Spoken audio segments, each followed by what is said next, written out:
The Commodores walked down the Bayou Bengals to improve to 6-1 for the first time since 1950. Let's talk about what this means for the Vanderbilt Commodores and what this means for the LSU Tigers. And I was asked about this, and I got a word for what's going on here. Gentrification. What's up, kid folk? It's RJ Young. I am not on a step mill. If this is your first time watching Adapt and Respond, thank you for joining us here. We talk college football year round. If you're into that, go ahead and hit that subscribe button, like this video, and answer the question in the comments below. Did you expect Vanderbilt to defeat LSU in Nashville on Saturday morning? Because that is exactly what happened. And more importantly, do we have to take the Vanderbilt doors seriously as an SEC championship contender? I'm not quite sure that's what it is, but we're going to discuss it because we're now looking at Vanderbilt, who was ranked number 17 going into this, beating up on an LSU team that has steadily slid down the rankings, but was at number 10 in the AP's top 25 heading into this week.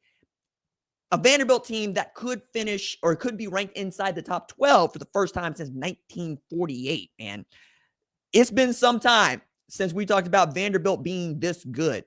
So one of the reasons Clark Lee's name is coming up for the Penn State job, and I don't think y'all understand, between Clark Lee and Jeff Brom, you got two head coaches that went back home to be head coaches there. They're not leaving that place. Like, I mean, you could back up a truck if you want to, but Penn State does not have more money than Vanderbilt. If they want to do the Kurt Signetti with him, they will.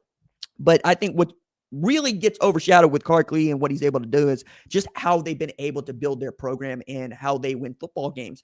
They don't play fast, and they don't run a bunch of gadget formations, and they don't have a bunch of star players. They huddle, they climb off the clock, they run their offense. And Diego Pavia has been outstanding at doing just that since becoming their guy.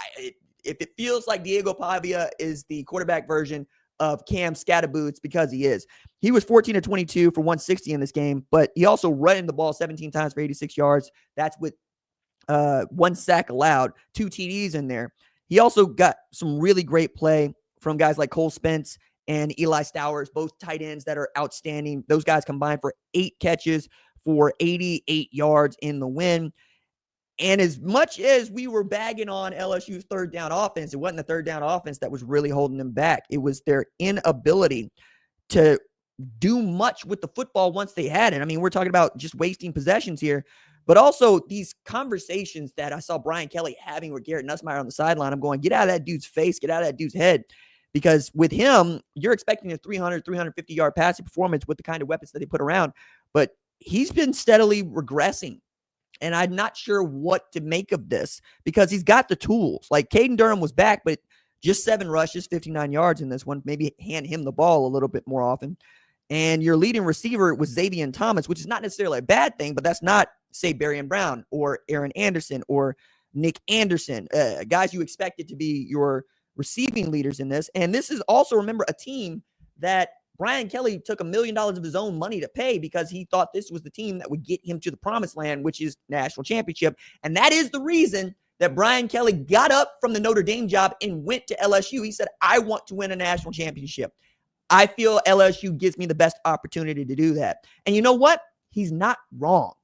If you can win a national championship with Nick Saban, Les Miles, and Ed Orgeron in a 20-year span, you can damn sure win one with Brian Kelly, unless Brian Kelly is the problem. And it's looking more and more like BK might be the problem. This man that's going to put together an offense that we thought could cook, right? But not against this Vanderbilt defense. Again, just 24 points, and they lost this game 31-24.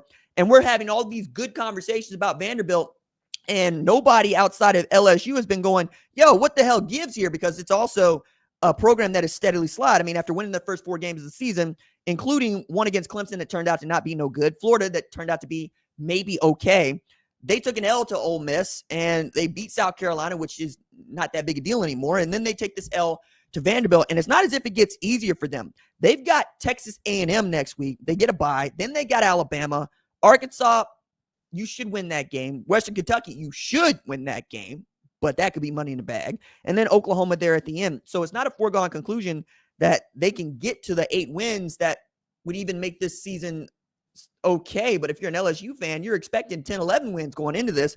You expect to be one of the class teams in your conference. And right now you're looking up at A&M, who's undefeated. You're looking up at Vanderbilt, who just got by you.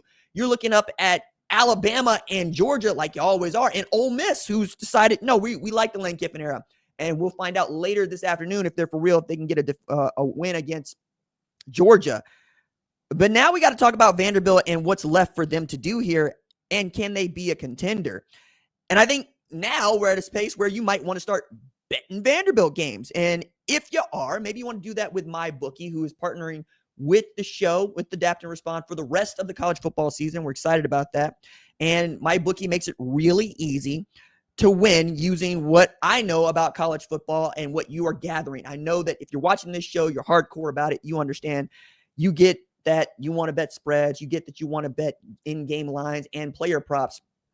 You can also do all that at MyBookie. Just visit mybookie.com. And if you do, use the promo code, that's my name, by RJ Young, all one word. That's the promo code. And if you use that and you bet up to $500, it's fully covered, which means that if you make a play and it doesn't hit, all you got to do is opt in and use your bet back bonus token, and they'll make you whole so you can get to play again. Again, use my promo code. It's by RJ. Promo code is RJ Young, all one word. RJ Young, all one word, all caps. It's in the description below in case you just need time to copy and paste it in MyBookie. So who does Vanderbilt have left to play? Well, they've got Missouri, which is not an easy win. It's a top 25 program, and they took their first loss to Alabama. But I think that they're going to be okay. I think they could still make some noise here, and they might be able to pinch themselves into the college football playoff for the first time. Then you get Texas, who we don't know what to make of, right? They played lights out against Oklahoma. They lost by 7 to Ohio State, and they lost by 8 to Florida. But we're not still sure that this is the Texas team that we expected to see when they were the number one ranked team in the preseason. Then they got Auburn, who, well, if the SEC officials get to call that game, they're going to make sure that Vanderbilt gets every opportunity to win. We've seen that so far. Then they get Kentucky, which they ought to win, and then Tennessee. That ought to be a really interesting game for them. So now you're at 6-1 with 3 games left against ranked opponents, meaning that you should get to 8 wins and then pinch off 2 of the 3 ranked opponents, and you talk about maybe playing in the SEC championship game. Remember, they don't play Georgia this year, right? And they've already played Alabama. They took that loss. That's okay. But they don't play Ole Miss either. So really it's, can you get past Missouri, Texas, and then Tennessee? And we'll see. But that's a really interesting path for them to take on the way to maybe playing in the SEC championship game.